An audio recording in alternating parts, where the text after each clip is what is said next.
di mana mungkin fisik kita atau mental kita ngerasa nggak nyaman, suatu keadaan kayak fisik kita nggak nyaman gara-gara suatu hal gitu. Adalah sebuah kekerasan yang dilakukan oleh seorang individu kepada individu yang lain, yaitu yang seperti menyerang alat bagian kelamin dari individu tersebut. Pelecehan seksual ini merupakan suatu tindakan atau sebuah peristiwa di mana seseorang melecehkan kepada orang lain melalui bisa melalui banyak hal, bisa dari sentuhan atau bahkan omongan atau bahkan dari cara melihat mata gitu. Terus ada catcalling juga, terus dari sentuhan perabaan itu paling banyak sih.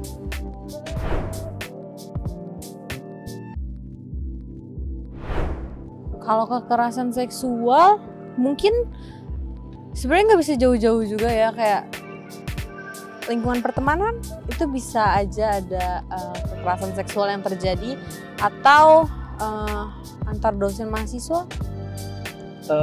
Untuk saat ini menurut aku di mana-mana bisa terjadi, karena nggak cuma di lingkungan tertentu aja, bisa di publik. Bahkan sekarang mungkin public place udah banyak yang orang-orang melakukan pelecehan seksual di sana, terutama juga di kampus. Mungkin tempatnya itu kayaknya bisa di mana saja, yang penting ada kesempatan. Lingkungan kampus pun bisa. Ya tadi biasanya kalau di lingkungan kampus mungkin banyaknya yang non verbal, yang dari online, chat online gitu.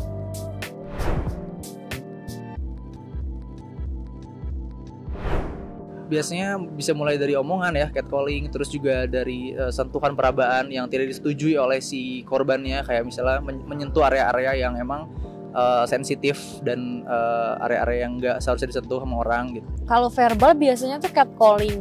Itu tuh sebenarnya nggak di lingkungan luar kampus, di dalam kampus pun banyak yang suka catcalling, suka manggil-manggil, suka ya I don't know for what, tapi ya Dari bercanda sebenarnya, dari kayak cuma bercanda tapi kayak kelewatan gitu.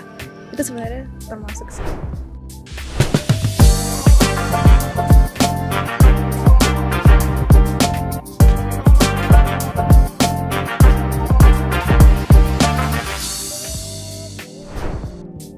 Halo Telitizen, setelah lama tidak menyapa, Telyutalk hadir kembali ke tengah-tengah kalian. Nah, Telyutalk adalah program diskusi interaktif bersama narasumber interaktif dengan berbagai topik yang terkini. Baik, bersama saya Prina, kali ini kita akan ngobrol-ngobrol tentang sebuah topik yang lagi hangat-hangatnya, yaitu pencegahan dan penanganan kekerasan seksual. Baiklah, berdasarkan data dari Simfonia PPA, yaitu Sistem Informasi Online Perlindungan Perempuan dan Anak di Indonesia, pada tahun 2023 kekerasan seksual menduduki posisi pertama dengan angka 11.300 kasus. Berangkat dari data ini, maka penting bagi kita untuk mengetahui lebih dalam bagaimana sih kelanjutan tentang PPA ini. Baik, selain mengetahui secara mendalam, penting juga untuk kita tahu bagaimana cara penanganannya. Nah, untuk itu hari ini telah hadir bersama kita Ketua Satgas PPKS, Dr. Insinyur Luciana Andrawinata MT, yang akan menemani kita untuk mengupas lebih dalam bagaimana PPKS ini ada di Telyu. Baik, selamat pagi Ibu Lucy. Selamat pagi Mbak Prina. Baik Ibu Lucy, sebelum kita ngobrol lanjut tentang PPKS nih, boleh nggak sih Ibu kasih tahu kita, karena kan tadi udah dapat beberapa opini ya dari Telitizen tentang definisi PPKS ini apa sih Ibu? Baik Mbak Prina, mungkin saya akan coba, karena tadi beberapa opini sudah ada gitu ya, spesifiknya seperti apa gitu ya, kita akan ambil saja satu definisi yang dari Permendikbudristek nomor 30 tahun 2001. Jadi Telitizen semua, yang namanya kekerasan seksual adalah setiap perbuatan merendahkan, menghina, melecehkan, dan atau menyerang tubuh ya, dan atau fungsi reproduksi seseorang karena ketimpangan relasi kuasa dan atau gender yang berakibat atau dapat berakibat penderitaan psikis dan atau fisik, termasuk yang mengganggu kesehatan reproduksi seseorang dan hilang kesempatan melaksanakan pendidikan tinggi dengan aman dan optimal. Itu definisi yang cukup panjang, tapi itu memang melingkupi keseluruhan apa yang disebut sebagai kekerasan seksual. Mbak. Baik. Berarti definisi tadi itu lingkupnya dalam pendidikan tinggi ya, Iya, Bu Lucy, ya? betul. Oke. Kalau misalkan di kondisi di Teliu sendiri saat ini bagaimana ya Ibu? Apakah kampus sudah menjadi tempat yang aman untuk terhindar dari hal-hal seperti itu? Iya. Baik Mbak Brina, sepertinya saya coba bawa dulu ya ke dalam data survei ataupun juga hasil dari beberapa kajian gitu ya. Kalau kita mengacu pada Komnas Perempuan tahun 2022 bahwa 88% dari total kasus mengenai kekerasan seksual di lembaga pendidikan gitu ya, apakah itu lembaga pendidikan di TK, SD, SMP, SMA ataupun juga pendidikan berbasis agama dan juga perguruan tinggi, ternyata perguruan tinggi ini memiliki angka kekerasan seksual cukup tinggi, Mbak Prina, mencapai 35 gitu ya, 35%. Ini periode rentang antara 2015 hingga tahun 2021 gitu ya. Nah, kalau kemudian kita juga melihat survei dan data gitu ya yang dilakukan oleh Ditjen Ristek gitu ya tahun 2020, 77% dari dosen menyatakan bahwa kekerasan seksual terjadi di perguruan tinggi gitu ya. Namun 63% dari mereka tidak melaporkan kejadian tersebut kepada pihak perguruan tinggi. Kita melihat berarti itu angka yang cukup tinggi gitu ya, bagaimana kondisi yang ada di kampus gitu ya. Nah, kemudian kita bisa melihat juga bagaimana kampus ini gitu ya, kampus memiliki aktivitas yang sangat banyak kan ya, Mbak Prina ya. Kalau mau kita lihat saja ke dalam satu unsur itu ada tentunya pasti ada dosen, kemudian juga ada mahasiswa, kemudian juga ada tendik gitu ya, itu masuk ke dalam lingkup sivitas akademika. Kemudian juga ada warga kampus ya, bisa terdiri juga ada satuan pengamanan, kemudian juga ada yang di kantin gitu ya, ataupun juga rekan-rekan cleaning service ataupun juga tamu gitu ya, ini juga masuk ke dalam warga kampus, Mbak Prina. Kemudian juga ada masyarakat umum yang berinteraksi dengan mahasiswa gitu ya, bisa dengan pendidik, bisa dengan tenaga kependidikan, dan ini tentunya juga akan ada pada saat pelaksanaan Tridharma gitu ya. Bagaimana kata saja tempat kuliah kerja nyata gitu ya, atau tempat magang ataupun juga tempat studi banding ini ataupun juga tempat kos-kosan mahasiswa, ini semua punya potensi sebetulnya gitu ya, berelasi dengan kampus. Ya ini kalau dilihat dari pedoman Permendikbud Ristek gitu ya, dinyatakan ada kemungkinan 11 potensi gitu ya. Tadi kalau apakah masuk juga ke dalam kampus aman, nah ini 11 potensi ini potensi untuk kemudian bisa jadi tidak aman gitu ya, kalau misalnya kemudian tadi ya secara definisi kekerasan seksual itu terjadi gitu ya. Jadi kita bisa melihat adanya potensi bahwa suatu kampus menjadi juga tidak aman. Begitu barangkali. Baik Ibu. Berarti kira-kira apa sih yang sudah Teliu siapkan ya? Boleh nggak sih Ibu jelaskan bagaimana Teliu bersikap mengenai PPKS ini? Kita akan lihat dahulu tujuan dari Permendikbud Ristek nomor 30 nomor 21. Ada beberapa tujuan dari Permendikbud Ristek nomor 30 tahun 2001 ini dibentuk gitu ya. Salah satunya adalah upaya untuk memenuhi hak setiap warga negara atas pendidikan tinggi yang aman gitu ya. Tujuan yang kedua adalah penanggulangan kekerasan seksual dengan pendekatan institusional dan berkelanjutan gitu ya. Ini untuk memberikan kepastian hukum kepada pimpinan perguruan tinggi untuk mengambil langkah tegas. Ini yang kita coba lihat dahulu gitu ya, dan ini secara nasional kemudian menjadi kewajiban seluruh perguruan tinggi menurunkan apa yang menjadi Permendik nomor 30 ini gitu ya. Dan kita tahu bahwa sesuai juga dengan value-nya Teliu, harmoni, excellence, dan integrity gitu ya.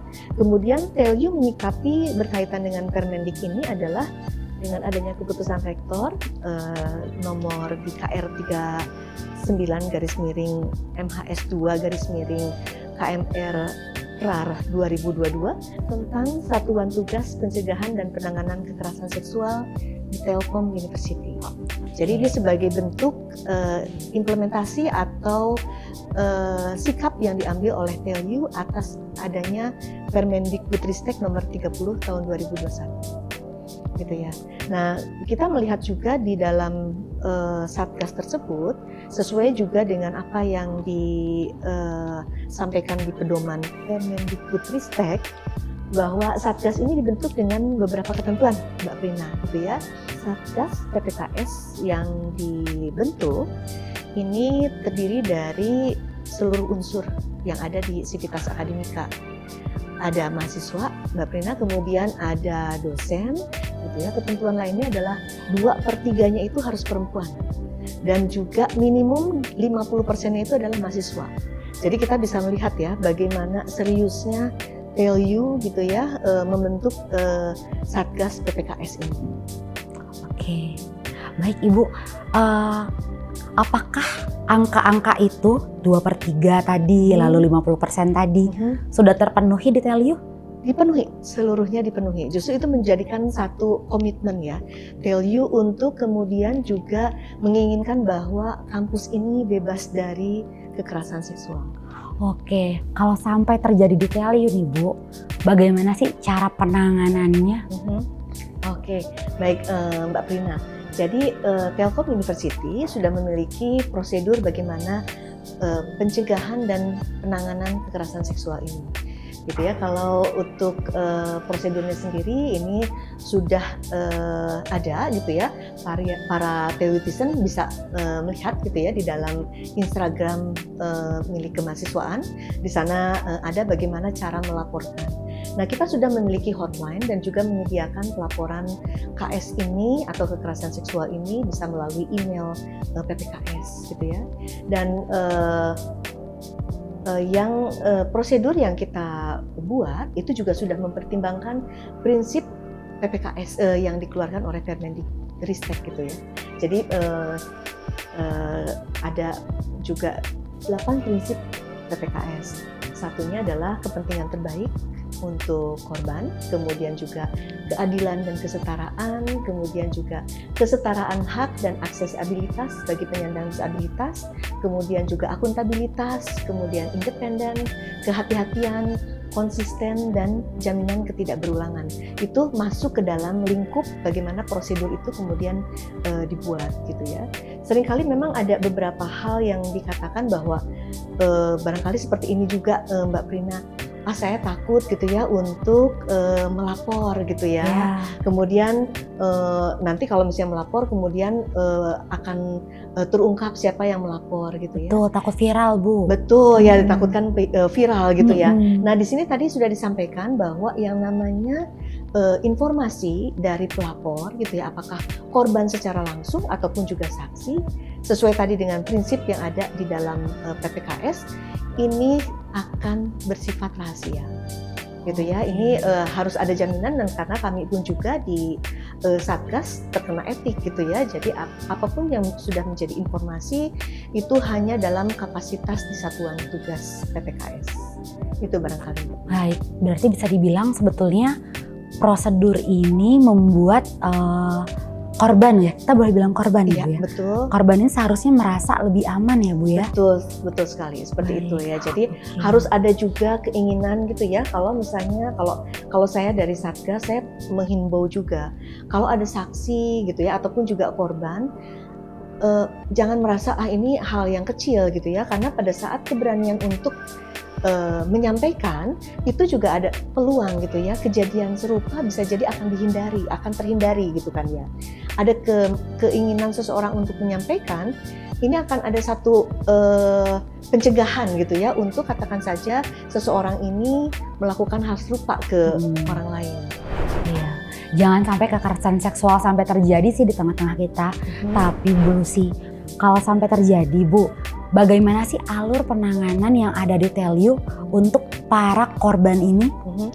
Baik, yang pertama tadi sepertinya melaporkan gitu ya. Jadi melaporkan bisa lewat nomor telepon hotline ini 24 jam Mbak Prina ya, dan juga email gitu ya. Bisa kedua-duanya untuk bisa dihubungi. Memang kita juga meyakini gitu ya, bisa ada hal yang cukup berat biasanya dari korban gitu ya, untuk bisa melaporkan. Tapi Satgas dalam hal ini akan merespon cepat gitu ya apa yang menjadi laporan, dan kita juga di sini bekerja sama juga dengan profesional gitu ya, ada psikolog gitu ya, nanti akan memberikan bantuan gitu ya, bagaimana konseling, kemudian juga bagaimana cara mengatasinya gitu ya. Dan saya mungkin juga akan menyampaikan Mbak Prina, ini ada satu yang narasumber, saya ingat juga Pak Febri Sukamdhani, beliau dari Puspeka, yaitu Pusat Penguatan Karakter dari Kemendikbudristek, menyatakan ada konsep kunci nih dari kekerasan seksual ini gitu ya, bahwa kekerasan seksual ini efeknya sangat besar gitu ya, namun paling sulit dibuktikan. Nah ini juga seringkali betul kan ya, seperti itu ya. Paling ini juga menjadikan satu biasanya pertimbangan dari para korban untuk kemudian saya lebih baik tidak melapor gitu ya, udah lebih baik saya simpan. Padahal kita kembali tadi ya, yang namanya kekerasan seksual itu akan punya dampak khususnya ke dalam trauma gitu ya. Ini yang kemudian satu ajakan dari Satgas, kalau siapapun juga yang menjadi korban ataupun juga saksi, laporkan, mulai dari speak up untuk melaporkan gitu ya.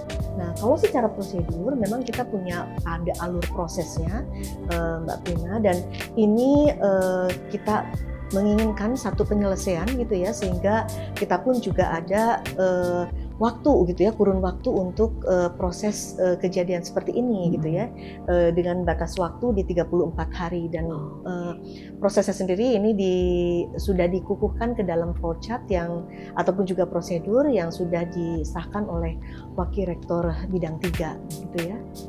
Alur penanganannya itu nanti pada saat Satgas PPKS ya, sudah menerima laporan, kemudian nanti akan ada kemudian dengar keterangan baik dari saksi ataupun juga dari korban gitu ya. Tapi tidak perlu cemas karena tadi yang saya sampaikan keseluruhannya bersifat rahasia, dan juga ada profesional dalam hal ini ya, ada psikolog gitu ya dalam bagaimana kemudian korban gitu ya bisa mengungkapkan apa yang dialaminya. Nah setelah itu nanti juga akan ada juga koordinasi antara Direktorat Kemahasiswaan, Satgas, dan juga tim profesional tersebut untuk kemudian masuk ke fase ya. Kalau untuk korban ini akan masuk ke fasenya pemulihan gitu ya. Tapi kalau untuk kemudian pelaku ini akan masuk ke dalam fase pemberian sanksi gitu ya. Dan ini kita akan berkoordinasi gitu ya dengan pihak, kalau kejadiannya ini akan di fakultas gitu ya, akan masuk ke dalam komisi etika di level fakultas. Dan proses ini juga kemudian pihak Direktorat Kemahasiswaan ataupun juga Satgas PPKS Universitas kemudian juga akan memberikan pendampingan gitu ya, dan juga perlindungan terhadap pelapor dan juga terlapor gitu ya. Apakah bisa pendampingan ini dalam bentuk konseling dengan psikolog gitu ya, kemudian juga pelindungan dari ancaman bisa jadi fisik ataupun juga non fisik dari pelaku atau pihak lain gitu ya, dan juga tadi perlindungan atas kerahasiaan identitas. Oke, berarti artinya korban ini akan didampingi sampai kasusnya selesai. Betul, ya? betul. Oke, Ibu boleh nggak jelasin bagaimana sih bentuk pendampingan dari PPKS terhadap korban-korban kekerasan seksual di TLU? Ya, pendampingan yang ada di TLU sebagaimana juga kita sampaikan bahwa PPKS tidak bekerja sendiri, tapi juga bekerja sama dengan Asosiasi Psikologi Indonesia gitu ya. Jadi nanti pada saat satu dialog ataupun juga pada saat dengar keterangan dari korban, itu juga sudah mulai ada pendampingan dari psikolog gitu ya. Jadi mereka yang kemudian akan melakukan pendampingan tersebut gitu ya. Seberapa tingkat barangkali tingkat keparahan gitu ya. Kemudian apa yang harus dilakukan dalam bentuk konseling, itu semuanya kita serahkan kepada tim profesional psikolog. Oke. Jadi kalau untuk pendampingan itu tidak ada batas sampai kapan, misalkan laporan lalu 34 hari kerja selesai, laporannya diproses. Tidak dilihat seperti itu gitu ya. Jadi selama masih membutuhkan? Iya, selama masih membutuhkan ya memang bisa dipersilahkan gitu ya. Baik. Bahkan kalau saya informasikan dari kemahasiswaan ini pun juga tidak hanya untuk konseling ya, tidak hanya berkaitan dengan PPKS saja gitu ya. Kita punya sekelompok psikolog yang juga bisa untuk berdialog gitu ya, untuk rekan-rekan mahasiswa dipersilahkan gitu ya. Itu kita berharap mahasiswa justru menggunakan fasilitas ini. Gitu ya. Ya mungkin setelah diinformasikan nanti akan ada banyak telutizen yang menggunakan fasilitas ini ya Ibu. Baik Ibu, ini yang terakhir ya Ibu, apa sih Bu pesan yang ingin disampaikan untuk korban PPKS ini? Baik Mbak Rina, kalau untuk korban sepertinya tidak ada lain nih pesannya.